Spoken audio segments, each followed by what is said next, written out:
Welcome to episode 21 of the Cleveland Sports Realm podcast. I'm Jerome, one of your hosts. Kevin, the other host, he's right there. And producer D, he's on the other side of the room, holding down the fort, making sure that everything goes right on the technical side. So we are here recording on Wednesday, March 26th, and tomorrow is one of my favorite days, Kevin. It's opening day. Oh, it absolutely is, and I'm so excited. It seems like it's been less than a month since we saw Big Christmas and Fry basically go back-to-back in the 9th and 10th innings to beat the Yankees in Game 3, and it seems like within a month we're already right back at it. See, I got to tell you, I completely disagree. I feel like it's been a long off season, and every time the baseball comes back, the MLB Network always says our long national nightmare's over. That's the way I feel right now, because just being that I'm such a baseball purist and fan, to me it feels like feels like it's been ages since this team plays. Yeah, I mean, I would like to consider myself a purist and obviously a big baseball fan you myself, and a big baseball fan myself, but it just seems like you're a purist. Thank you. It just seems like with everything that was going on from the end of our playoff run, with kind of the end of that Browns season, and then the Cavs were on their winning streak, it seemed like we always had something that was going on, and all of a sudden here we are right back at it. Yeah, absolutely. So let's get at it. Tomorrow, Tanner Bybee will take the hill for his first opening day start, coming off a nice extension, and we'll get to that here shortly. And he'll face Cole Ragans, making his second opening day start. What's interesting for the Guardians is that, you know, they don't change opening day starters a lot. Kluber ran the show from 2014 to 19, Bieber from 20 to 24, so each of them had 5 years. And now I think the Guardians' hope here with that extension is that maybe the next 5 years, this is Tanner's day. Yeah, I think that's the vibe that everyone's getting right now. Obviously, I think things would be a little bit differently if Bieber was healthy. I think this would be his fifth or sixth straight year, opening the year. So, but yeah, I think the torch is just going to be handed right back down to Bybee. And that extension, you know, a nice team-friendly deal. I thought. What was it? 5 years, 40. So 5 years, something $48 like that? million. 48. If they pick up that $20 million option, has the chance to be 5 for 68. Okay. Excuse me. And so, yeah, I guess we could start right there. Yeah, let's do it. This is something we talked about for a long, long time on this podcast, that we wanted them to do this. They needed one of two. We wanted both Bybee and Quan. Yeah. With opening day being less than, 20 hours from when we record this, I don't like a Quan one. I think would shock everybody at this point. It just doesn't seem like it's going to happen. You know, we had a clip that actually went pretty viral about that. It's probably too late in the game. He's already at ARB 1. They only have him for this year plus 2 more after that. Bybee's still in pre-arbitration. You know, you still had a chance, and the reason why is because a lot of times, look, almost half the pitchers that play this game go under the knife for the dreaded TJ now, Tommy John surgery. So a lot of times these guys, look at Shane Bieber. I mean, to be perfectly honest with you, he turned down multiple extension offers from the Guardians, according to Zach Meisel, for years and years and years, because he anticipated on getting that big payday. And then what happened? He went on the knife and he didn't really get that big payday, and he had to take like a super... Basically a prove-it deal. Yeah, essentially, yes. For a starting pitcher in today's market, that's what he took. Now, reports out there he could have got more, but Shane wanted to come back here. So with his choice, look, if Shane pitches well this year, obviously, there's 0% chance that he's going to pick up that $16 million player option. But back to Bybee, the way I think he looked at it is, hey, I'm really good right now. Look, I could get some more money up front. For the team, they looked at it as, hey, when he hits arbitration in a few years after pre-arb, we could suppress some of those arbitration numbers. And for Tanner's point of view, why not take it? Because you don't know when you're a pitcher, and your own teammate Shane Bieber's a perfect example, right? Yeah. So I think this is a win-win-win for both sides. I was shocked it happened, but overall, we were together when it actually happened. I made a little trip to the Motor City. Producer Derek was there too. Yep. Side story that probably none of you care about. But regardless, when we saw this happen on our way back from Detroit, we were riding in the car and we were both ecstatic, thrilled that this did happen. Yeah, absolutely. Now, when it comes to the arbitration years that Bybee was headed for, how many was he headed for? 2? Well, he's going to have 3, I think. Okay.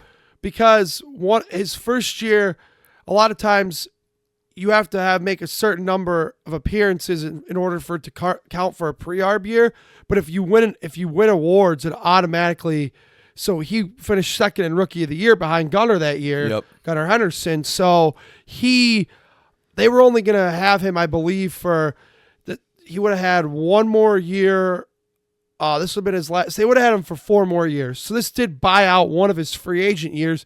If they pick up that $20 million option down the line, if Tanner Bybee keeps it up, $20 million for him will be pennies on the dollar. So essentially, we're paying him more upfront to potentially get a discount in a few years, and then right, okay. I'm saying, yeah. I mean, either way, I thought it was a great deal. I didn't realize how the money was laid out in terms of whether we were going to be paying him more in the short term or taking a discount in the long term, whatever it might have been. But just the years to the money that were involved in this deal was just shocking to me, especially for what we were seeing. 2 former former Guardians pitchers, and Alex Cobb and Matt Boyd go for just this offseason. $15 million apiece. Yeah, right. and they're going to be what, 3 or 4, like your 3rd or 4th starter on those teams. And Bybee's, we're game planning for him to be our ace. To what you were just saying about 5 minutes ago, we're planning on him being our ace for probably the next 5 years. So you're getting him at an AAV of $8 to $10 million. Like, that's absolutely absurd to me. Right, and I think the other reason he took it, from his point of view, like I said, I could sit here and make dull and cheap jokes, but I've already done that a lot this offseason. So we'll actually say today, the reason Tanner does it is because I believe league minimum right now, I think, got bumped to $850,000. Okay. Tanner Bybee will now, I believe, make $1 million this year, $2 million next year, something like that. I don't have the breakdown right in front of me, but I did look at it. So like he figures out, okay, if I take this, I'm getting more money up front. Yeah, my numbers in the back end aren't going to be, as high as they probably could or should be. But at the end of the day, for him, a young guy like that, with being a pitcher, and, this thing right here only holds up for how long in today's game? Yeah. So he looks at it. And then from the Guardians' point of view, even if, let's say, Tanner does have the surgery, and I'm not trying to forecast that he does, I'm just being realistic about it. Most pitchers do nowadays. So let's say he does have to have the dreaded surgery.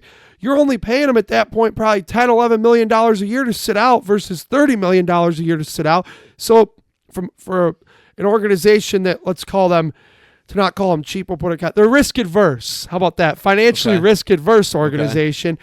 This makes just too much sense for both sides, and it just brings me great happiness, quite honestly, that it got done. And I think this is just another deal that just speaks to the culture in that clubhouse and how great that this team is to their players. We saw Jose Ramirez take a discount.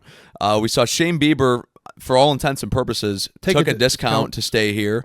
Tanner Bybee doing the same thing, and they were talking with him the last few days, and they had asked him, this basically seemed like a discount that you were taking up front. Like, why would you take a deal like this? And he had mentioned the clubhouse. He loves being a part of this organization. This was an organization, and I believe he was a 2nd-round pick for us. He was actually a 5th-round pick. 5th rounder, but if I remember correctly, he had a list of like teams that he would only accept to go to, basically, and the Guardians were on that list. Yes. So he basically scouted the organization just as much as the organization scouted him. They had very much a mutual interest in each other, and they still do. Yeah, you're 100% right, actually, about that. It's a good information nugget brought up by you, Mr. Kevin Shagru. Thank you. Because Tanner Bybee was going to be a 5th-round pick, so he was going to sign for below slot, basically. So it was more up to him for draft slot where he wanted to go, because Tanner Bybee, quite honestly, he admitted he didn't really become this way until he had, excuse me, good Lord, until he had gotten to the major leagues. When he was at Cal State Fulton, his fastball is only at 90 miles an hour, but it's another example of the Guardians taking a guy, molding him into their pitching factory. Seeing traits that they love and betting on those traits and saying, hey, this is what our coaching staff is good at developing. This is either you have the traits that we like or you don't. If you don't, then we'll ship you off over for, maybe we'll swap out a prospect for another prospect and see if something works like that. But if we believe in you, we're going to commit time to you. And they've been a pitching factory for the last 20 years. Right, absolutely. And one last little information nugget on this. This was a long time in the making. They actually had approached him after his rookie year last spring, and he wasn't interested in doing it. Like, he turned down all their offers. I guess they really tried last spring. And this spring they worked on it, and they were able to get it done.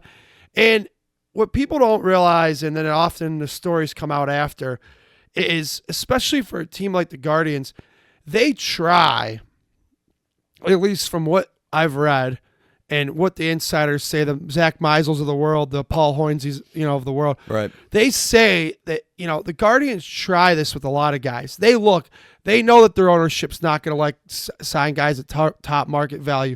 So they try and push for this. Some guys just aren't willing to do it. And I think when we criticize them for being cheap, yeah, we can criticize them for being cheap because they don't want to pay players at top market value. But at the same time, you also have to give the front office, knowing, what they have to work with, which is pennies on the dollar. Yep. They try their best. It's just that some agents and players aren't going to be willing to do this kind of crap. Yeah, and I think most players would not be willing to do it. Now, we saw them actually get away with this a few years ago. Granted, they traded the player, but they did the same thing. Very similar. I shouldn't say the same thing, but very similar thing with Andres Jimenez. That he had the All-Star year, and they were like, let's get out in front of this, because if he strings a few of these together, we're looking at $20 to $30 million a year instead of in that 15 AAV range. Right. So they got out and ahead of Jimenez, is at least what we thought at the time. And they're doing the same thing with Bybee. They tried to do it with Lindor, but Lindor and his agent were both smart not to do it at that time. Right. Yeah. So, and Lindor ended up cashing in big. And yep. Like you look at but point being, they do try to get out. We're out in front of it, I should say. And they've done. This is an organizational philosophy that they've operated on as long as I can remember. Quite honestly, as long as the Dolans owned the team, and even when Dick Jacobs owned the team in the 90s, John Hart was famous for doing this with a lot of their, they have done this for 30 plus years.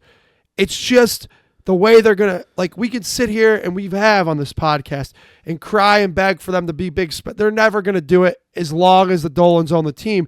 But this goes all the way back to, another one I remember they got out ahead of was Jose Ramirez. 2016, he came out of nowhere, has this great year, hits 3 out 18, and right away, the day after the season, they get him on a 4-year, $26 million deal with two $14 million options tagged at the end of it. Yeah, it was very similar to the deal they gave Class A a few years later. Yes, that's another one. Yeah, exactly. I mean, we could sit here and talk about Kipnis, I remember at a time they did it with him. Yeah, I don't remember the numbers on that one, but I remember that being an early contract. Yep. I think it was 6 years, $55 million, if I remember right. Oh, that's actually pretty steep, especially around that time for this ownership. Carlos Santana was another one they did early on, in his first of 3 tenures here. They did a 5-year, $25 million deal with him. Brantley was another one they did like this. Yeah. So this is something that they're going to continue to try to do. To be perfectly honest with you, if Manzardo has a big year this year, I wouldn't be all that surprised if they try to do this with him next spring. Now, whether he does it, well, that remains to be seen. Let's talk about Carlos Santana is a good transition piece because it's an old friend coming home for a third time. But how about an old friend coming home for a second time, Kevin? The Nolan Jones trade kind of shocked a lot of people, including, I think, both of us. Yeah, absolutely. And I absolutely love this trade. I was a huge fan, as you know, this was pre-podcast, but I was a huge fan of Nolan Jones when he was in the Indians organization, and was a little bit disappointed when they were trying him at outfield. You can say that too, because he was drafted as a Cleveland Indian. Yeah, he was an Indian. Yeah, first time Guardian, second time Cleveland. Well, no, because I know we traded him when he was a Guardian. When he did crack the big leagues in 22, he was a Guardian. He was wearing the flying G on his hat. Yeah, he was that was his first, when he did crack with us in 22, he was a Guardian. But he was drafted as a Cleveland Indian. Yep, and I originally thought that he was going to be our long-term third baseman. Jose would be either play second at the time, or DH whenever his time would come. And they moved him to the outfield, and he's got an absolute cannon for an arm. And he's a very accurate thrower now. His actual fielding itself still needs some work out there. But, Right. this is a guy with, 2 years ago put together a phenomenal season in Colorado. And a lot of the stats, back up. I was looking at some of the stats, his home and away splits, and not a lot of that can be actually contributed to Coors Field. So I'm excited for this. He was hurt last year, had a little bit of a down year, but I think it would be more so his 2023 year that I would expect than 2024. Now, it's probably going to be somewhere in the middle, but I think it's going to be closer to 2023 than 2024 Nolan Jones that we're going to see. I completely agree with that. I think he may not be the superstar phenom player that we saw in 23, but I don't think he's as crappy of a player as we saw in 24. I think you bet him somewhere between 5'7", 5'6", or 7, and hope you get some power out of that spot. Absolutely. I think to your point, it's going to average out, and you'll see somewhere in between those 2 years is the kind of year I anticipate for Nolan Jones. Hey, if he bats between 250 to 270, I would hope somewhere around 260. Give or take a little bit, 20-plus bombs. Maybe I know he had 20-plus stolen bases in Colorado. If he puts together a season like that, what else can you ask for out of your 7th hitter? No, I completely agree with you. And, come to think of this, we had been begging for power all offseason. Yeah. And we're looking at it and saying, okay, where's Josh Naylor's 31 homers coming from? We've been asking that question for months on this podcast. Where's that coming from?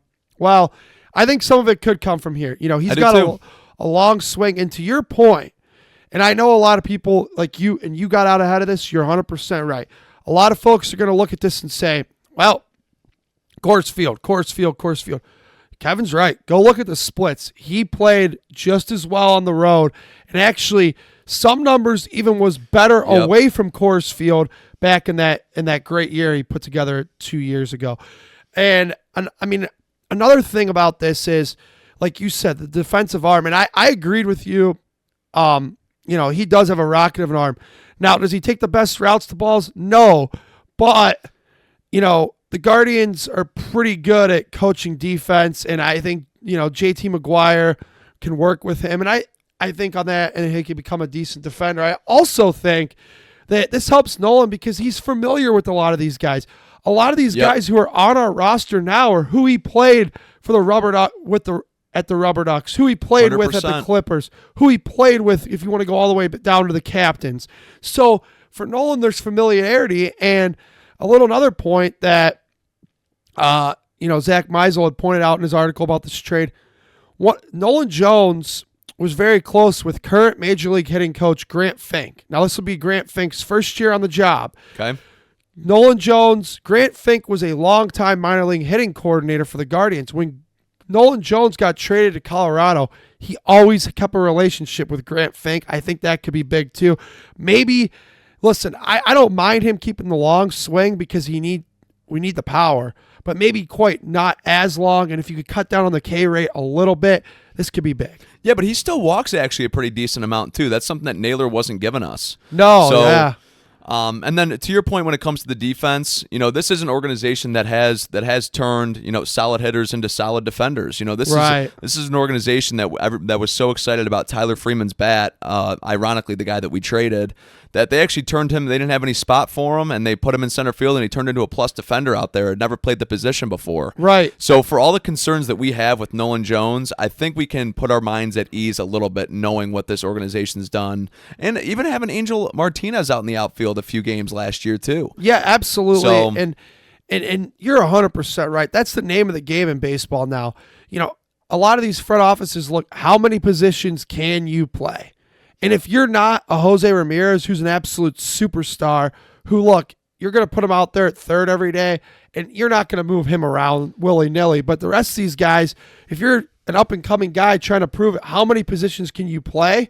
That's what these organizations are looking for to try to capitalize on your value. And, it's kind of becoming like basketball now. I mean, not nearly to that extent, but to the extent of it's almost positionless baseball. Let's put our best 9 hitters out there, or let's say best 8, and we'll have one of our best defenders play catcher and just hope for whatever we get out there. But let's put our best 8 hitters out there. Let's have a good defender behind the plate, and let's go hopefully win some games. No, you're right. And that I excuse me. Whoa. Got a frog in the throat. But yeah. I agree with you in the sense I didn't think of it like that, but it's a very good point that baseball is kind of becoming positionless. Like every prospect you see come up nowadays, well, he could play here, he could play here. Like you rarely see a prospect come up, no, he can only play one position. Like, well, you know what's funny? The guy we drafted is actually, he's only going to play second. And then we heard about, obviously the Tribe, they draft Bazana, and he's only played second throughout his entire career. And they're talking about potentially a center field, trying him out in center fielder when he gets to the minors. Right, so, we've heard that. Yeah. And they did the same thing with Kipnis. In 2017, they just threw him in center. Yeah. Just to get our best hitters out there. They had Carlos Santana playing left field in 2016 World just Series. to have your best hitters out there. Right, absolutely. That's what you do.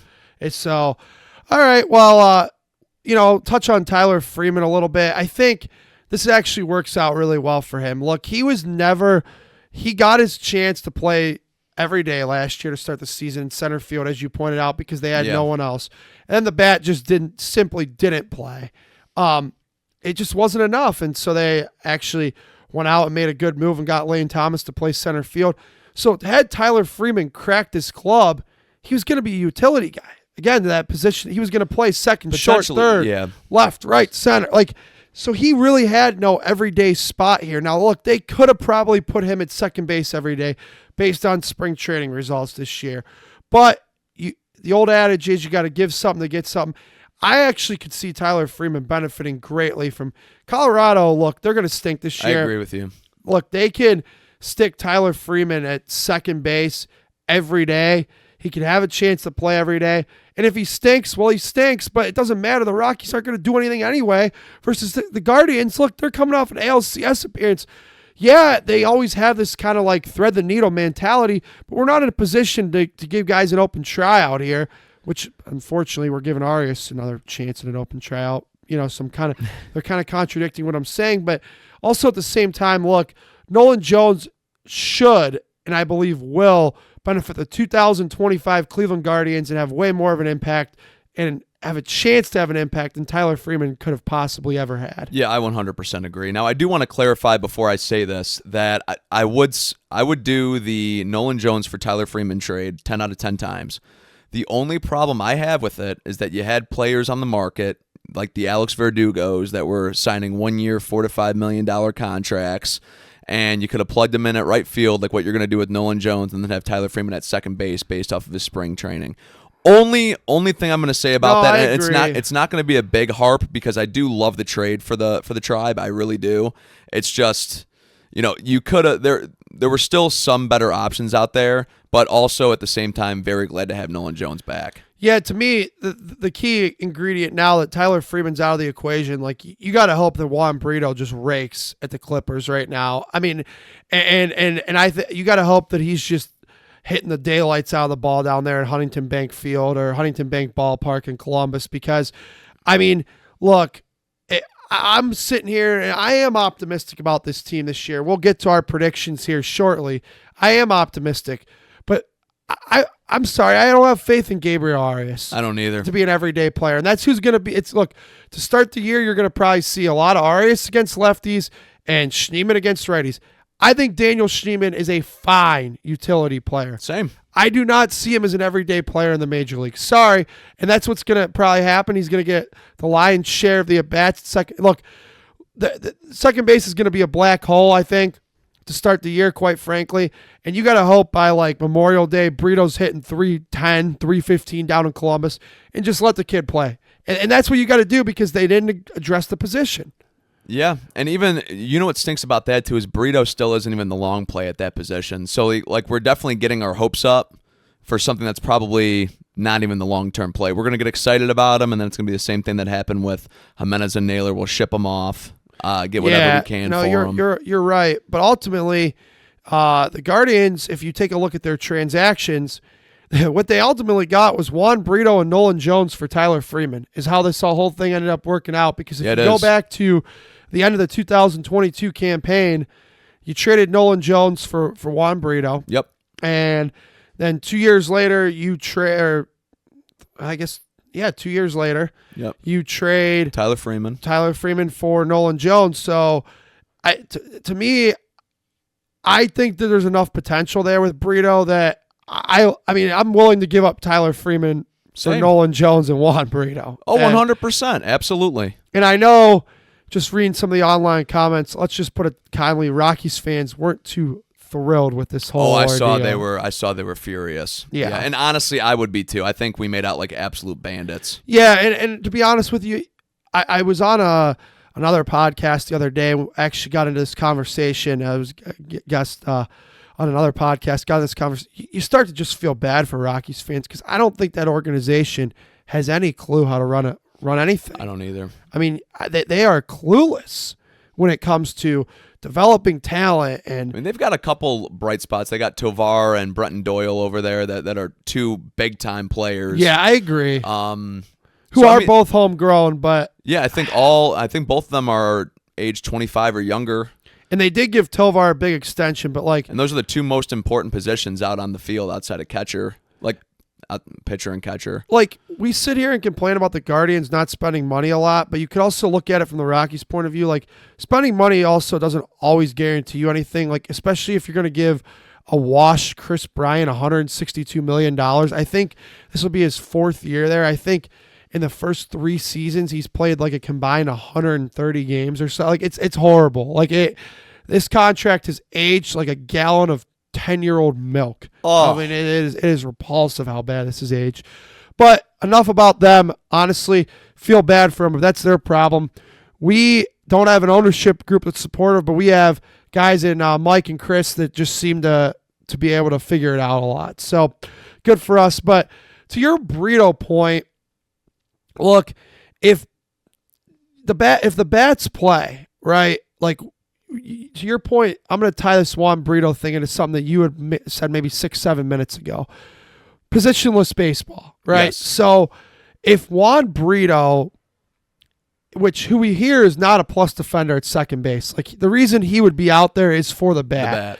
If Juan Brito comes up here and tears it up this year, and then let's say Travis tears up Bazzana, we're speaking of, tears up the minors the whole year. I mean, we're talking best case scenario right now. Best case scenario. Both, like, they'll find somewhere for Juan Brito to play. Whether that would be maybe moving him to third, and as Jose's, on the back end of his career, he starts DHing a little bit more. And I'm not saying that's going to necessarily happen. I'm just shooting some hypotheticals into the air. Yeah, but then you start running into the problem of what if Manzaro's batting 280 and he's got 15 bombs 80 games into the year, or you know what I'm saying? Like, here's the way I look at it.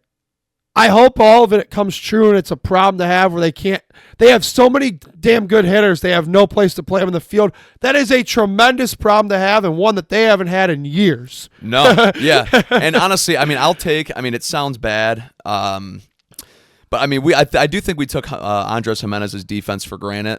No, having him. Just like the average baseball fan, I would say, I think took it for granted. I agree. So when it comes to Brito at second, I'm not going to say that he's going to be an error machine, but he's not going to be Jimenez being a vacuum out there. So no, he better be batting 260, 270 plus if we call him up to make up for what could potentially, I'm not going to call it a disaster, but he's not going to be immaculate in the field. Well, let's say Juan Brito's a below average defender. So that means he'll have his fair share of errors. And does he hit for power? I didn't mean to interrupt you. I'm sorry. He did hit 20 plus in Columbus last year, so we'll see. Okay. Obviously we'll see how he does this year. I mean, honestly, I think, to be perfectly honest about it, I think they wanted him to be the man this year, but it was just the guy had a horrendous spring training. There's no two ways about it. I mean, he at one point, I don't go crazy about spring numbers, and we've talked about it on this show. But, like, he was hitting 083. Like, so he's got to go down there and prove himself. And I think if he does, then, like, one way or another, we'll see Juan Brito in Cleveland this year. Yeah, I think so. Now, unfortunately, I didn't get to see a lot of spring training games, but I did see that. Neither did I, really. That point 083. Do we know if it was, some hard contact that would just happen to be hitting in the wrong places? Was he K-ing a lot? I don't know too much about it. From folks that I've talked to, it was a lot of strikeouts. He looked ugly. Okay. It wasn't great. So, look, I mean, to the Jimenez point, like, look, the guy was the best defender in the sport by a lot of metrics. Like, look, the Guardians had a lot of ground ball singles that weren't ground ball singles. The Guardians had a lot of line drives that were outs because of Andres Gimenez. To me, he was the best infield defender in the sport. I agree. Like, I really believe that. I don't think that's a biased take. Go watch the National heads. They'll tell you the same thing. Go look at the Blue Jays. The first thing they glowed up about Ross Atkins and their front office there, which is our former front office, the first thing we're going to save a lot of runs at second base this year. His DRS, and I understand not everybody's an analytics geek, defensive runs saved is off the charts year in and year out, right? So, like, he did a lot of that. A lot of those are going to be singles, but I'm not expecting Juan Brito to be that or Gabriel Arias or anybody else. But I just don't go the polar opposite end and not be able to field routine 4-3 ground balls. Oh, absolutely. Now, we're not going to see – now, hopefully it's the routine plays that come easy to Brito. Now, the diving plays are the ones that I'm mostly referring to. Right, absolutely. Yeah. Like you're not – like, Andres, like, there's so – like, I could think of so many times watching games last year where you look at it off the bat before they flip the TV camera. Oh, that's a base hit up. Just off base, contact alone. You see Jimenez midair. Yeah, exactly. No, you're 100% right, man. 100%. Like, so look, and Arias, as bad as he's performed offensively in his up and down time here in Cleveland, he often doesn't make the routine plays, but his right arm is a bazooka. Like, he's got a cannon. He's got an absolute cannon. So, to me, look, I don't expect anything out of Arias. If he does, I consider it a total bonus.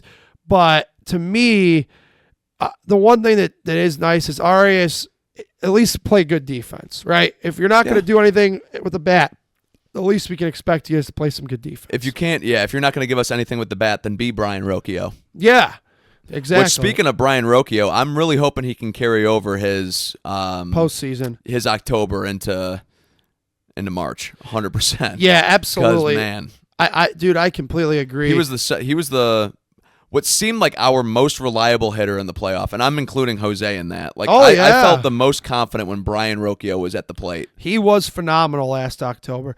So that's a good segue. Let's talk about this lineup, Kevin.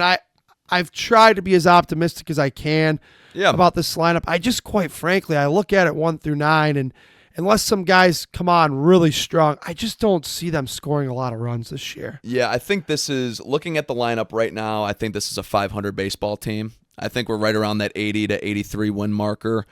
I just think the biggest hole, just what we were just talking about, second base, it sticks out like a sore thumb to me. You know who's going to be starting in left, center. You have a great idea of what's going on in right field with that projected platoon of Jones and Noel. I feel actually pretty confident in that for some reason. I just do.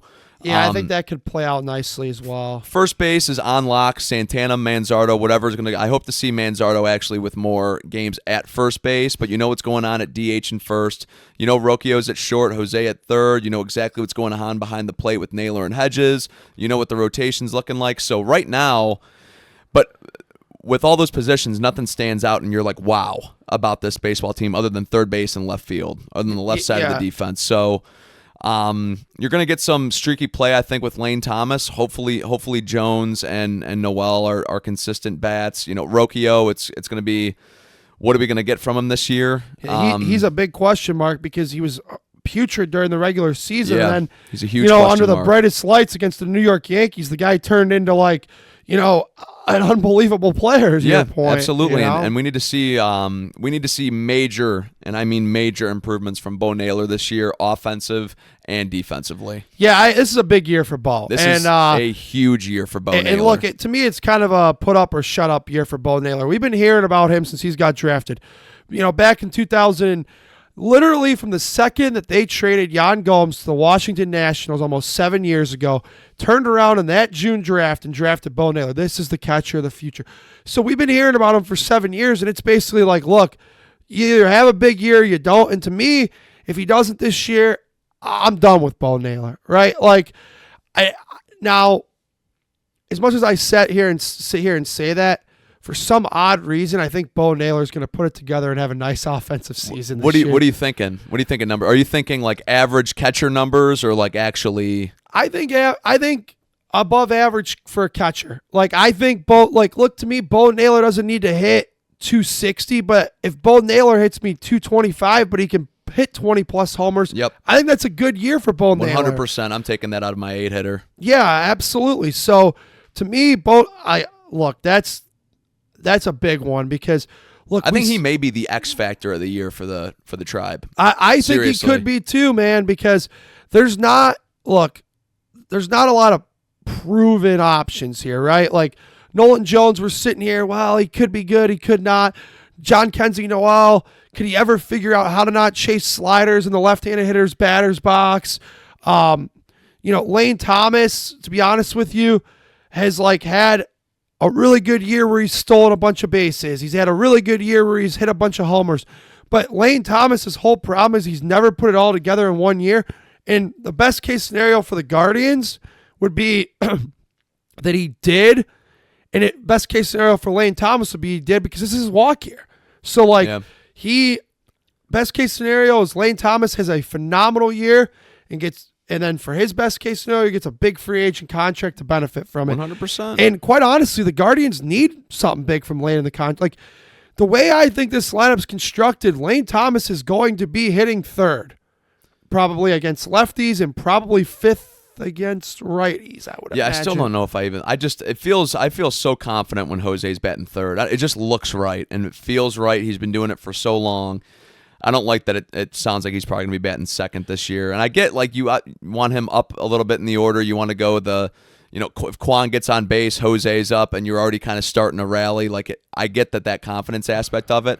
I still would have loved to put Santana second. I think with the eyes that Quan and Santana have, if those two got on base with Jose coming up, then it's okay, this lineup's really getting going. Well, I agree with you. I would love to bat Santana second. The problem is, with so much question marks and unproven, then you really don't have a solidified cleanup hitter. Like, it is sad to say, but right now, with opening day upon us, their best option to hit fourth right now is a 38-year-old, soon-to-be 39-year-old Carlos Santana. Yeah, but I think you could get away with, against lefties, maybe having John Kenzie batting cleanup. Or actually, Lane Thomas probably batting cleanup against lefties with the way that he smokes them. Yeah. Even against righties, Manzardo has some pretty good pop off the bat, man. I'm expecting a huge year from him this year. Good eye at the plate. When he makes contact, he really drives the ball.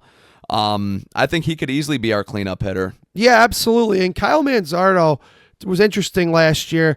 Look, we were all begging for them to bring him up, and the organization kind of proved us right because I think, look, they did bring him up and he was pretty rough. It was the first go around wasn't fun for Kyle, wasn't fun for the fans, wasn't fun for the organization, wasn't fun for anybody.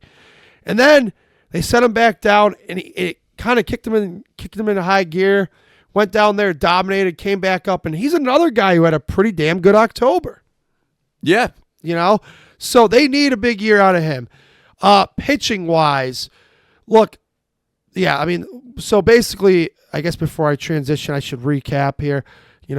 Basically, Kevin and I are worried about the lineup. From a collective podcast point of view here, we're worried about the lineup. Pitching wise, I'm excited for Tanner. I think Tanner's going to be a bona fide ace. I think Tanner's going to have a really nice year. Gavin Williams gave us zilch, zip, nothing last year. Everybody says this about Gavin. The physical tools are all there. He looks like a stud. He was the same draft as Bybee, wasn't he? He was just the first round. He was the first round. Yeah. He looks like a stud. You look at his stuff, you're like, this guy should be a stud. His stuff's filthy. But he had a good year when he came up in 2023. Last year, he got off on the wrong foot and then came back. He was horrible. Then I thought the organization kind of put him in some tough spots. He started a playoff game against the Yankees when he hadn't pitched in months. Things just went haywire, and it was basically a washed, lost season for Gavin. He came back and dominated spring training. I think, just like on the offensive point of view, if this team wants to go where they tell us they can and they think they can go, they kind of need a huge year out of Gavin. Yeah, they do, and I think they're going to get a pretty decent one. I'm not expecting, Cy Young numbers out of Gavin Williams at all, but I am expecting him to be a solid number 2, maybe even number 3 when Bieber gets back. And do we have any expectation on if John Means is going to play at all for this team this year? I think, to me, if Means pitches this year, it's a bonus. Like, I could see. So do I. I could see him maybe. Like, I don't see them like, let's say all goes well and they end up in the playoffs. Like, I don't see them bringing back Means to start in the playoffs. Like, I think in order for them to feel comfortable using John Means, like, they would have to see he'd have to be back by September, and that's still questionable, seeing that he didn't have the surgery until August. Okay. Yeah, so I think worst case scenario, Gavin Williams is our 3 by the end of the year. I think he's going to put up a really good year. I hope so. Like I don't look into too much in the spring training numbers, but I mean, you talk to people who were down there and saw him. I mean, he looked elite this spring. Yeah, that's what I've heard. On the contrary, Luis Ortiz, a lot of us were really excited about it. We were excited on this podcast about him. He had an abysmal spring. Yeah. I don't want to put too much into it, but your big starting pitching trade addition had a horrid spring training. That's not a great start. So Luis Ortiz, another guy, they need him to be good. Like that was their big move, was to get him. He was the big return in the almost 3-way trade for Andres Jimenez, if you want to call it that. Yeah, that's basically what it was. Right, essentially. So they need him to be good.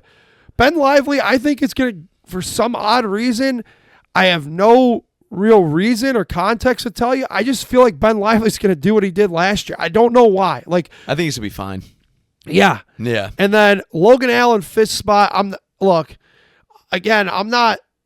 You can't put too much into spring numbers, but again, just like Juan Brito, we don't want to kill him too much for spring, so we don't want to praise it, but Logan Allen's spring was like the best spring out of any Guardians pitcher. Yeah, that is actually pretty exciting, because that's a lefty too that's now going to be in our lineup. Our pitching rotation. Rotation, excuse me. Yeah, so I do think, though, the tail of this year, granted, if the pitching rotation holds 1 through 5 as it is projected, I think Ortiz and Allen are going to be the streaky ones. I think we're going to see a lot of 6 innings pitched, 1 earned run, or 4 innings pitched, 4 earned out of both of them. I think the other 3 are going to be consistent throughout the year, but I think those 2 are going to be the streaky ones. Yeah, I agree with you on that. And I don't look, Logan Allen's kind of like had a lot of chances by today's standards. So like, to me, if he stinks out the gates, like Joey Cantillo's in the bullpen, there's no reason you couldn't give him a shot to start. Doug Nikhazy, he's at AAA. He's quickly approaching. He's ready to be here soon. Speaking of pitching, I think the bullpen's going to be elite again. When I say that, I don't want folks to get like up in arms if they're not as good as they were last year. Like, for the average baseball fan, you guys got to understand, they were historical all-time bullpen last year. So, like, they are going to regress a little bit naturally. It is going to happen. But I still feel really confident about this group, and Paul Sewald, I think, just adds to that. So yeah, thanks. I'm always confident with the pitching. We could go in with 5 people I've never even heard of, and I would just be confident with the pitching, just with how this organization churns them out, honestly. Yeah, Carl Willis is like, he does the work of God there, man. He does. He's been there for a long time. Yep. So, bullpen I'm excited about. One last thing I want to touch on before we do give our predictions here and on kind of our season preview Guardians podcast. That's basically what it is, yeah. Yeah, we've actually previewed that we were going to do this for a while, so it's really fun to do and sit here and break this all down, because when we started this podcast, it was like basically right when they ended.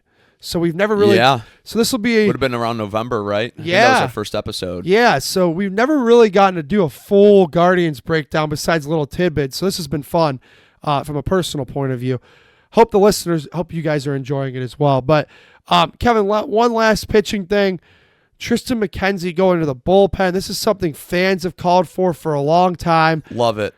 I love it too. I think at this point it's his only chance of success in the major leagues. Yeah, just try something new. See if it's, and this has worked for, I don't have the names off the top of my head just because I'm not great with the history of the game and stuff, but I know that this has worked before with pitchers that have kind of lost their touch. They go into the bullpen, and if they come in the 6th, 7th inning, maybe even 5th inning, it's just for some reason they start just doing better when they jump right in the middle of a game as opposed to starting it. Well, also with McKenzie, you look at him, he's really only a 3-pitch pitcher, so it just makes sense. And look, he's out of options. The talent from their point of view, is still there enough that they didn't want to just DFA him at the end of spring training. He had a pretty abysmal spring. But I think he's a guy who, if you bring in for 1 or 2 innings, I think he still has enough stuff and life on his stuff that he could get outs. But I think his days as a starter are just simply numbered. That's it. I think so too. So, all right, well, it's time for our prediction times. Kevin kind of already gave you his record. He thinks they're going to be an 83-win ball club, huh? Yeah, I'm going to say, I originally said like between 80 to 83. I'm going to go right on the numbers, 81. I think they're going to be exactly 500. Okay. I am going to be a little more optimistic, not by much. I'm going to go 84 and 78. I thought you were about to say like 82. No. I'm going to go 84 and 78. Okay. I don't think they qualify for the postseason. I think this Central is going to be as good as the Central's been in about a decade. Who do you have coming out of the Central? I think we might have the same team. I am going to go ahead and I think the Tigers win the Central. Yeah, yep. I do. I the Twins, I just don't see them staying healthy. Well, I think the Tigers, too, just had such a magical end of their year last year, and they got better in the offseason. They did. They brought in, a couple more bullpen pieces. Now, they're not starting off to a great start with health, but right now, Torres. You're a big fan, I know. That's my guy. I do think that the Tigers are going to win this division. I think the Royals finish second. I think the Guardians third, Twins fourth, and obviously we're not going to waste our breath talking about the last team. Yeah, White Sox will be 5. I hope we get the better of the Twins this year in the division rankings for sure, though, no matter what. Yeah, I can't stand those Twins fans, man. They're brutal online. They're brutal. I think that I just don't trust the Twins to stay healthy. But, yeah, those are our AL Central predictions. Biggest surprise player of the year for you? Who's going to surprise, and who are fans going to be at the end of the year? Wow, that guy was really good. Yeah, I think it's going to be Nolan Jones, and I don't know if you would be considering it a surprise, but I would consider it a surprise based off of his performance last year. I think he's going to solidify himself as a full-time right fielder. I don't know if I should say full-time, because I think just with how obsessed we are with the matchups, I think no matter what, he'll only be starting against righties. But I think he's going to finish the year around that 260 range, around 20 bombs, around 20 steals. I think we're going to get solid right field play out of Nolan Jones. He's my biggest surprise. I agree with you that Nolan Jones, I think it would be considered a surprise. I'm going to go with a guy who I think Guardians fans are going to love by the end of the year, because I think he's going to end up making some starts for this club. I think he's going to be great out of the bullpen. It's not a sexy pick by any means, but it's I think Jacob Junis fans are going to love by the end of this season. I think he's going to have a real nice year for them, and I'm real excited. And I was excited about that signing, actually, I also think if you want me to go offensive, I think Bo's going to have a real nice year. Like I said, Bo's going to hit 25 home runs this year. 25? Yep. Oh, my God. Dude, you know what? If Bo Naylor hits 25 home runs, how are we only winning 83, 84 ball games? Because I think some other guys are going to regress. Okay. Yeah. Any names? No. Okay, all right. Nothing off. Because I do have a name in my head, but it hurts me to say it, because if oh no, it hurts me to say it. I think at his age, I don't know that Carlos Santana is going to have a great year. Wow, and that hurts me, because Kevin can tell you this. He's probably, folks, my favorite baseball player of all time. I would be willing to bet that you are the number one Carlos Santana fan in the world, outside of his relatives, family, friends, and agent. Yeah, basically, yeah. I would consider you the biggest Carlos Santana fan in the world. Yeah, it pains me to say that. That's why I didn't want to give a name. But I'm always transparent with the listeners and the watchers, the viewers. So would that be your most disappointing player, you think, this upcoming year? No, I'm actually, for most disappointing, I think Hunter Gaddis is going to regress. I think there's a big regression there. But I also think something a lot of people are forgetting about. Trevor Steffen's going to be ready to pitch soon. So yeah, I'm looking forward to getting him back too. I love Steffen. Most disappointing player, I'm trying to think for me. You know what? I don't want to say this because he needs to have a good year if the Tribe are going to have a good year, but I think the most disappointing player this upcoming year is going to be Lane Thomas. Oh man, that would hurt. That would hurt Lane and his agent, and that would hurt the team. That'd be a rough one. It'd be a rough one. By the way, something tells me that we're sitting, and I'm like this every March. I'm negative. I'm not feeling great about them, and then they come out of nowhere. They go to the playoffs. Like. By the way, we're sitting here, and obviously this will all be clipped by the great producer Derek. But like, we might be doing a podcast this upcoming October where we'll play a clip from this, and we're like looking like total fools. Yeah, there's a good chance that could happen, just because it's this team, and they like. I was watching a segment on MLB Network, and I think it was Mark DeRosa. He goes, when you look at them every year, half the time you don't know who these guys are. He goes, and you're like, well, they have Ramirez, so they'll be okay. And he's like, as they say on MLB, it's Jose Ramirez and the cast of Misfit Toys, and they figure it out, and they somehow end up there. And like last year, dude, it's like who the hell would have had him in the American League Championship? Oh, nobody would have. No, it's like the 2018 Cavs. The only reason they got by was because they had LeBron. Right. No, that's a good comparison.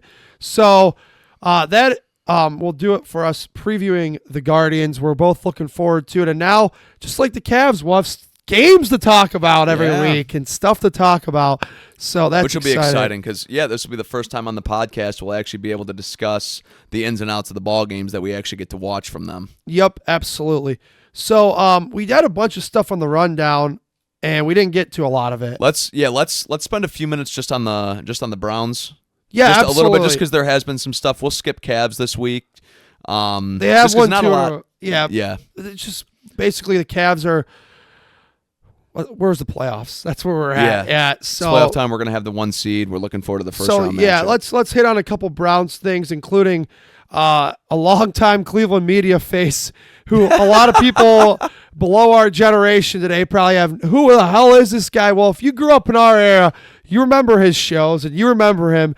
And boy, if he's right, he's gonna come back from the rising dead. Kevin, can we start with Bruce Drennan out of nowhere? Yeah, with a bombshell of a report that immediately got shut down. That immediately got debunked. But Bruce Drennan claimed to have a source inside the Browns organization that said a deal will be happening soon, essentially, with Dak Prescott coming back to the Cleveland Browns, which as soon as I saw that, I had a feeling there's not really, I don't know any circumstance in which that would actually work. And then dug a little bit more, and multiple outlets came out saying, nope, spoke with multiple people within the Cowboys and Browns organization. Nothing like this is happening. Yeah, so, I don't know. Look, Bruce was always entertaining. When I was growing up, he was funny as hell to watch. But, the way he'd interact with callers and some of his vocabulary choices. I mean, Bruce, how about you young ones who listen to our podcast? You want some good entertainment? Go pull up some old Bruce Drennan clips. They're hilarious. Please. I don't know if this was Bruce trying to be relevant again or what. And then he backed it up by saying this is the whole reason that Myles Garrett signed the extension. Like, I don't know, but if this ends up, the 0.1% chance this ends up being true, Bruce Drennan is at age 70 or something is going to be a household name. Yeah, no, he will be. Like I said, I don't really see it happening based off of all the other reports that have been out there. But kudos to Bruce Drennan, man, because he just got his first kind of 15 minutes of fame in probably a decade. Yeah, I would say probably 5 to 10 years. Yeah, I mean, ever since his daily show on STO hasn't been around, he's kind of went into the abyss. Now I know he does a weekly show on Big Play. Which is where that clip came from. Which is where it came from, so we'll source it. Yeah, Big Play, huge, in the Cleveland podcast and sports scene. But that's interesting. That was more or less than anything. It gave me a good laugh, and no other way how Bruce could. Anytime he delivers a statement, he just has such conviction in his voice, and it's just he speaks it as fact. It's funny every time. Couple Browns signings. Tevin Jenkins thought it was a good signing for cheap. Loved it. I think he's probably going to be our starting left tackle this upcoming year. I know he played guard for the Bears, but based off of how he played for the Bears, he was a great guard. He actually came into the league as a tackle, got drafted as a tackle. I believe he was from Oklahoma State, if I remember correctly, 2nd-round pick. Yeah. Cheap. Good job. Yeah, I think it's 6'5", 6'6", a little bit over 300. Sounds like a starting left tackle to me. Great signing for only $3 million. And I saw that contract has 4 voided years, so technically kind of a 5-year contract. But I guess it was to make the cap work because of how cap strung the Browns are. That's the only way they can make the cap work. It's a 1-year contract with 4 voided years. Yeah, it's unbelievable how they have to write these contracts nowadays, thanks to the albatross. Thanks to the albatross. That's right. That's right. No, I'm excited. I don't think it. Look, if there's one thing optimistically to look at them, we don't know who the hell is going to play quarterback if we want to be negative, but if you want to look at it optimistically, they've had negative cap room to work with. And honestly, the little bit of action they've got involved in with free agency, I've liked every move they've made. Yes, and another one, speaking of that, he's coming home. It's not LeBron, but it's Jerome Baker. Jerome Baker, a guy that we both liked coming out of Ohio State. We both kind of wanted the Browns to draft him when he came out. He's had a solid career as like a third linebacker, rotational linebacker. I'm excited to add him to the fold, and I think nobody better to use him than Jim Schwartz. Yeah, absolutely. I think Baker can have a big year. I think another very low on the money deal. Yeah, I feel like he's kind of one of those do-it-all types too. Like I've seen him rush the passer. I've seen him lined up as a 4-3 linebacker before. So he's almost a Swiss Army knife that you can throw in there and let him do what he wants. Yeah, absolutely. And I agree with your Jim Schwartz point. I think this was a good place for Jerome to land. One, the obvious, he's back home. He's a Cleveland, went to high school in Cleveland, played for the Buckeyes. He's Buckeye born and bred, Cleveland born and bred. But this is a good place for him to land football point of view because, like you said, Jim Schwartz will figure out a good way to use him, and he could cash in nicely and get himself a nice deal on the open market next March. Yeah, I agree. And one thing I'm going to touch on, one last thing, I'm actually going to go back to Tevin Jenkins. I think it's actually pretty funny that Cornelius Lucas, who we signed 2 years, $10 million, I want to say, if Tevin Jenkins is a starting left tackle, then Cornelius Lucas would be making more than him and backing him up playing swing. So yeah. Which I think funny. is ultimately probably going to happen. I think that's probably what's going to happen as well. I think you'll probably have a camp battle, but they'll go with Jenkins. He's the younger guy and probably the better player. Yeah. So, Russell Wilson, that pipe dream is set sail. He's going to be playing for the New York Football Giants, and so is our old friend Jameis. Jameis is now. Well, we knew he wasn't, but it is now official.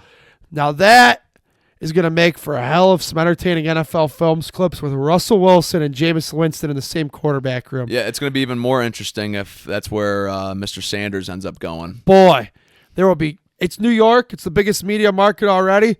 That quarterback room is going to have a 24/7 camera on there at all times. And honestly, if I'm almost hoping that Shador goes there just so that we get that quarterback room of Wilson, Jameis, and Sanders.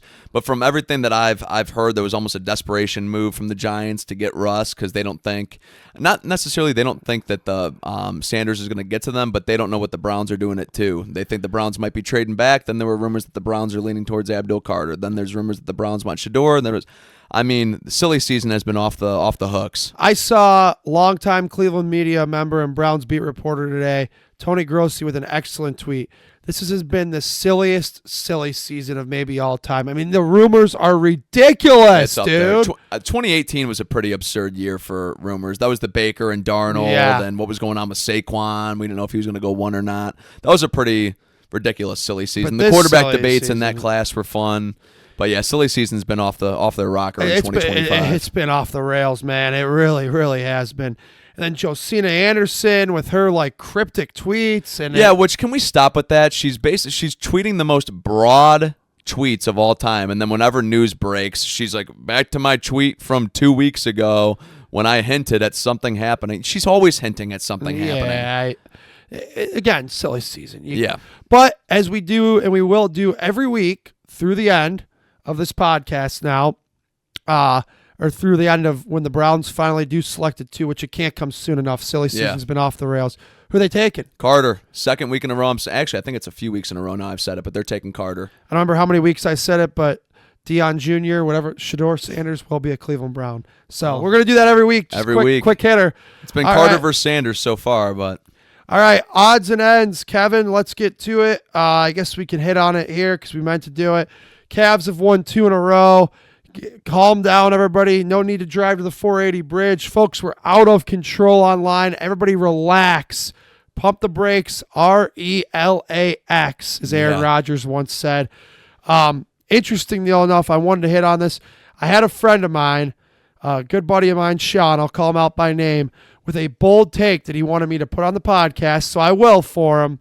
He thinks that the Cavs will not get out of the second round of the playoffs, the Eastern Conference semifinals. And I disagree strongly with him. But tell your friend Sean to lay off the paint chips. Oh, wow. I will. He'll listen to this. He will.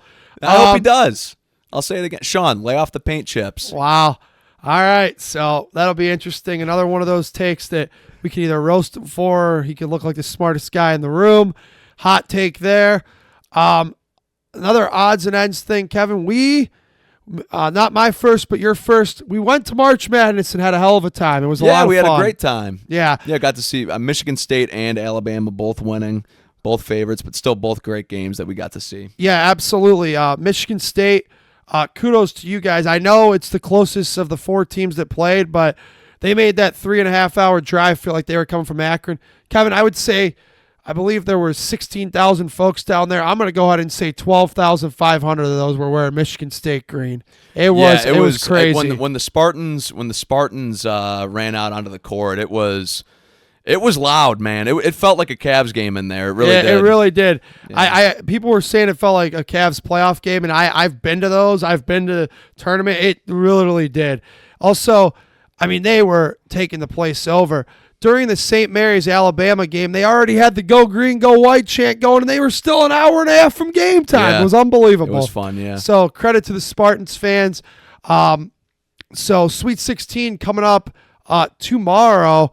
Are you still feeling confident about your championship pick, too? Because they've dominated the first weekend. Yeah, I am. All my Final Four teams are still in there. Same. Duke, Maryland, Tennessee, and Michigan State. All of them in there. So I think I have 6 out of the Elite 8 teams. My Sweet 16 is not so great. I think it's 11 or 12. If you wanted to talk about a game in the round of 32 that was captivating and the best game of the whole, that Maryland-Colorado State game. Great. But what a thriller. Saved my bracket. Yeah. Derek Queen. Yeah. You better write that boy a thank you card. That's right. It's in the mail. Oh, good. Yeah. But, yeah, that was the best game of the entire weekend, I thought. A lot of blowouts, a lot of folks upset with no Cinderella runs.